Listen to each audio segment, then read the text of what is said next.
Et bien après, le problème, c'est que après, on se dit, qu'est-ce qu'on dit? C'est ça le problème. Bon, ben voilà, c'est tout.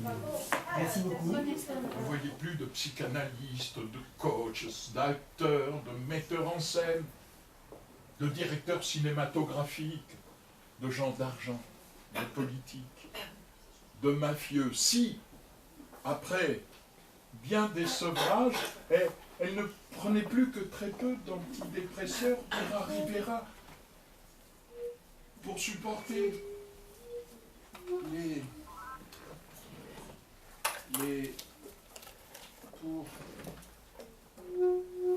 encore plus, très peu, plus d'anxiolytiques, encore moins, et plus du tout de somnifères, car les nuits sont belles, sans sommeil.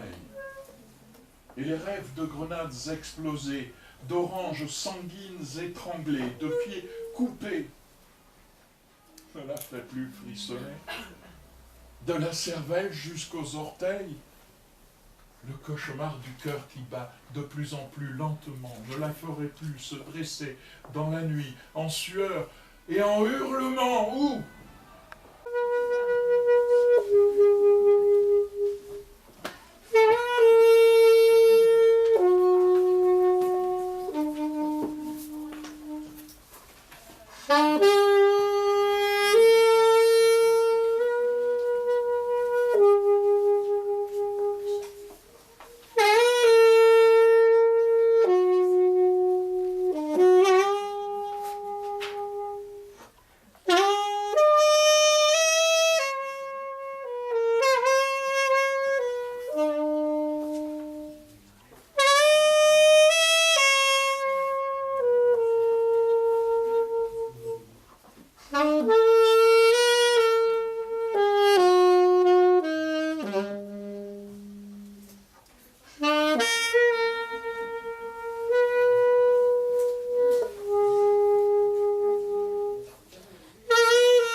Bonsoir collectif, André Morel.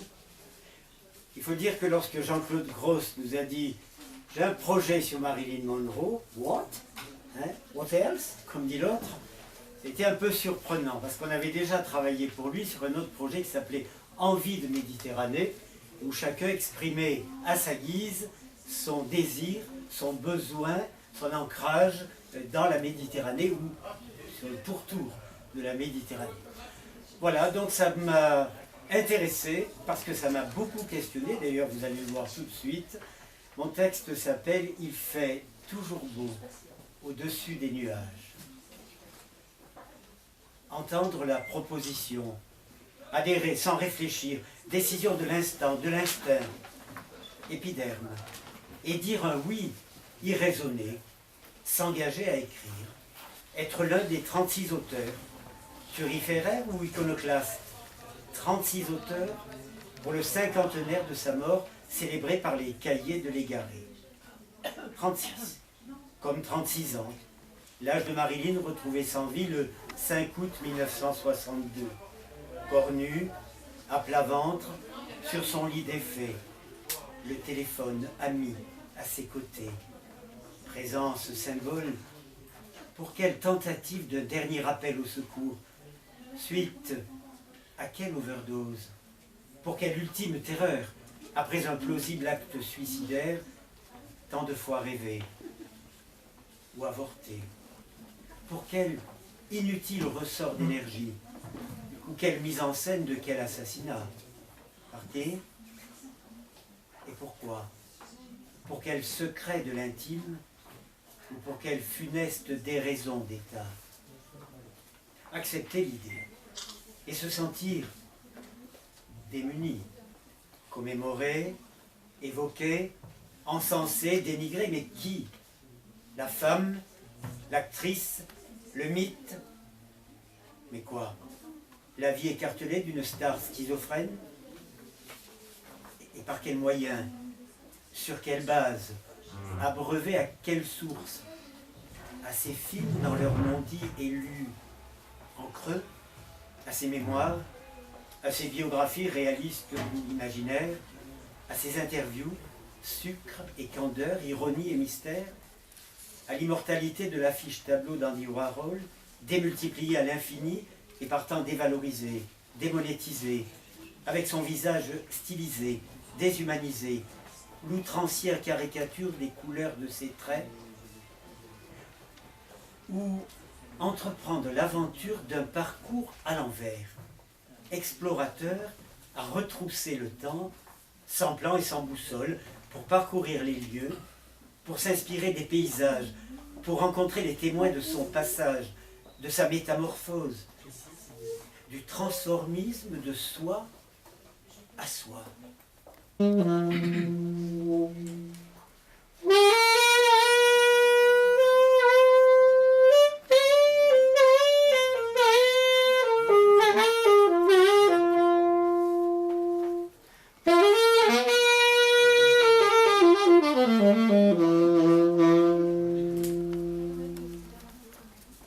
Mon petit ange dans la réalité.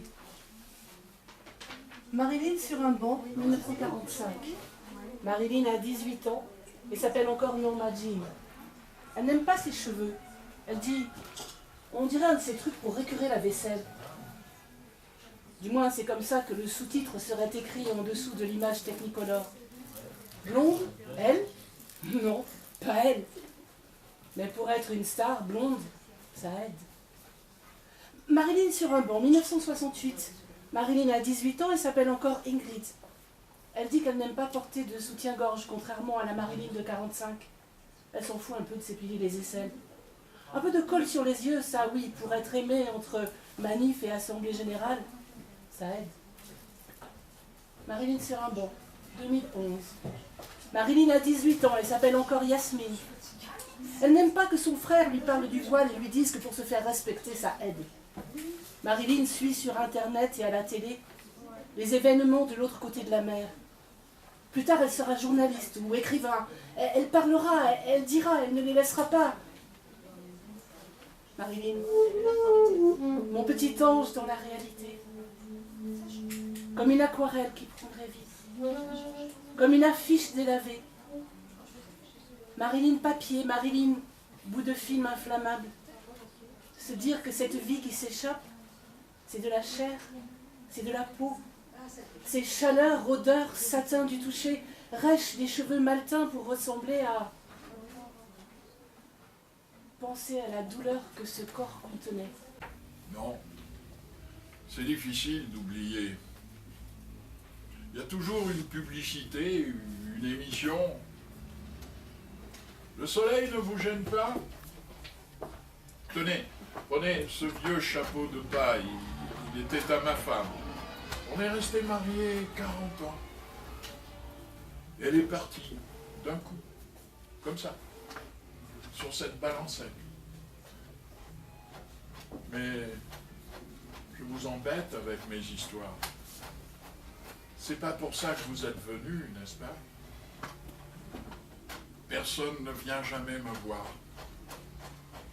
À part mes filles, de temps en temps, quand elles peuvent. Je suis vieux, tout juste un vieux bonhomme, tout plein de rhumatisme, et que personne ne vient voir, à part le pasteur. Des fois, pas souvent. Et j'en ai rien à foutre du pasteur. Hein. Je vais pas à l'église, ça m'intéresse pas. Non. Vraiment, ça me souffle que vous m'ayez retrouvé. Ils avaient gardé tous les papiers au studio. Et vous êtes allé voir tous ces gens. James Walker. Je m'en souviens pas. Ah, attendez, c'est pas Big Mouth Jim qu'on l'appelait? Ah, si, c'est lui, ça peut être que lui. Ah, on était des bons copains. On a même taillé la route ensemble une paire de mois. Il était plus vieux que moi. 3 ou 4 ans, peut-être 5, mais on était copains. C'était comme ça. Si mes parents ont dit quelque chose, que je parte comme ça sur la route avec Big Mouth Jim. Pourquoi je ris? Bah, mes parents, faut dire que je les voyais plus depuis longtemps. En fait, mon père, je l'ai jamais vu. Ah si, une fois. Vous voulez que je vous parle du studio? Je comprends bien. C'est ça qui vous intéresse. C'est pour un livre? Vous savez, ce que je vais vous raconter, ça va pas faire des pages et des pages. Et Big Mouth, comment il va? Enfin, fauteuil roulant. On lui a coupé une jambe. Diabète. Il rigole tout le temps. Ah, ça m'étonne pas, il a toujours été rigolard, Big Mouth. N'arrêtez pas de faire des blagues. C'est pour ça que je l'aimais bien. Et c'est même pour ça qu'on s'est retrouvés dans ce studio-là, ce jour-là.